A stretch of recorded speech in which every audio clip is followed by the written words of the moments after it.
زندگی میں جب جدوجہد کرتا ہے، کوشش کرتا ہے، وہ بہت سارے دنیاوی اسباب اختیار کرتا ہے۔ جتنی عقل اللہ نے دی ہوتی ہے اس عقل کا بھی وہ استعمال کرتا ہے، کوشش کرتا ہے کہ کچھ اچیو کر سکے زندگی میں، کچھ مقاصد کا حصول اسے میسر آئے۔ عزیز بھائیوں، ایک بات اپنے ذہن میں اچھی طرح بٹھا لیں اور لکھ لیں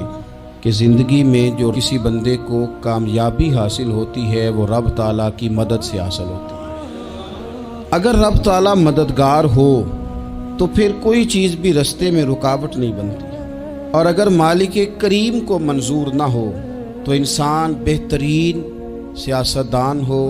اچھا ایڈمنسٹریٹر ہو، اس کا ذہن بڑی وسعت رکھتا ہو، بڑی اچھی پلاننگ کرنا جانتا ہو، سارا کچھ ہو، تو بندہ ناکام ہو جاتا ہے۔ مسلمانوں کو جتنی کامیابیاں ملی ان کا پس منظر صرف اتنا تھا کہ اللہ تبارک و تعالیٰ نے اپنے بندوں کی مدد فرمائی، اور اب تعالیٰ نے قرآن مجید میں اس حقیقت کا بیان کیا، فرمایا بل اللہ مولاکم، فرمایا بلکہ اللہ تمہارا مولا ہے، وَهُوَ خَيْرُ النَّاصِرِينَ، اور وہ بہترین مددگار ہے۔ وہ جو رب تمہارا مولا ہے وہ بہترین مددگار ہے، اور اگر وہ مدد کرے تمہاری، سورہ آل عمران میں آگے جا کے ارشاد فرمایا اگر اللہ مدد کرے تو پھر تم پر کوئی غالب نہیں آ سکتا، اور اگر وہ تمہاری مدد چھوڑ دے تو پھر کوئی تمہاری مدد کر سکتا، کوئی مدد نہیں کر سکتا۔ بدر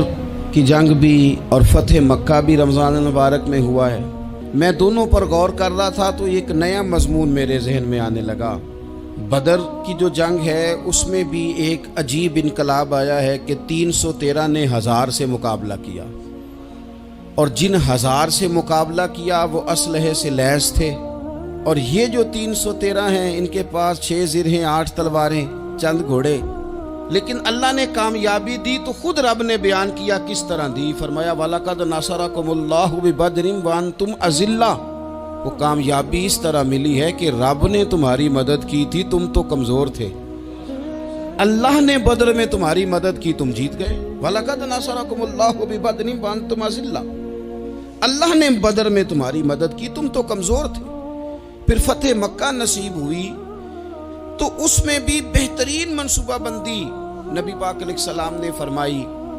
بہترین حکمت عملی حضور نے اپنائی، لیکن ہمیں جو اللہ رسول نے بات سمجھائی وہ کیا ہے؟ اذا جاء نصر اللہ والفتح، فرمایا جب اللہ کی مدد آئی اور فتح نصیب ہو گئی۔ یہ اللہ نے مدد فرمائی تمہاری، یہاں بھی فتح مکہ بھی اللہ کی مدد سے، جنگ بدر بھی اللہ کی مدد سے۔ وہ جو مدد ہے اللہ تعالیٰ کی، جب وہ ہم یہ کرتے ہیں کہ ہم اپنی ساری زندگی سیاست کی نظر کرتے ہیں، ہماری سیاست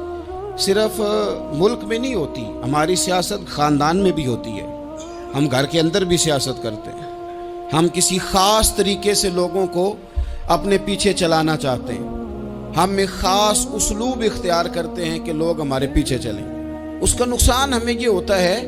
کہ سیاست جو ہوتی ہے یہ شطرنج کے ہیر پھیر کی طرح ہوتی ہے، تو اس کے راز بڑی جلدی کھلنے لگ جاتے ہیں، پتہ چل جاتا ہے کہ بندہ مخلص نہیں تھا، سیاست کر رہا تھا، طریقے سلیقے سے اس نے جوڑ کے رکھا ہوا تھا۔ ہم ہر جگہ سیاست کے بل بوتے پر چیزوں کو لے کے چلنا چاہتے ہیں، سیاستیں ناکام ہو جاتی ہیں، سیانے لوگ فیل ہو جاتے ہیں، بچتا صرف وہی ہے جس کے پیچھے رب تعالیٰ کی مدد شامل حال ہوتی ہے۔ اپنی زندگی کے اندر ہم جو کچھ بھی کر رہے ہیں، جس شعبے سے بھی ہمارا تعلق ہے، آج ہم نے اس بات پہ غور کرنا ہے کہ پہلے تو یہ غور کر لیں کہ جو کام ہم کر رہے ہیں کیا وہ کام ایسا ہے کہ اس میں اللہ کی مدد ہمیں ملے گی؟ اگر آپ کوئی معاذ اللہ ناجائز کام کر رہے ہیں، فعل حرام کا ارتکاب کر رہے ہیں، تو اس میں تو مدد الہی آئے گی نہیں۔ پہلے تو یہ دیکھیں جو کر رہے ہیں وہ کام مدد الہی والا ہے، اور اگر اللہ تعالیٰ کی مدد والا وہ کام ہے پھر اس پر غور کریں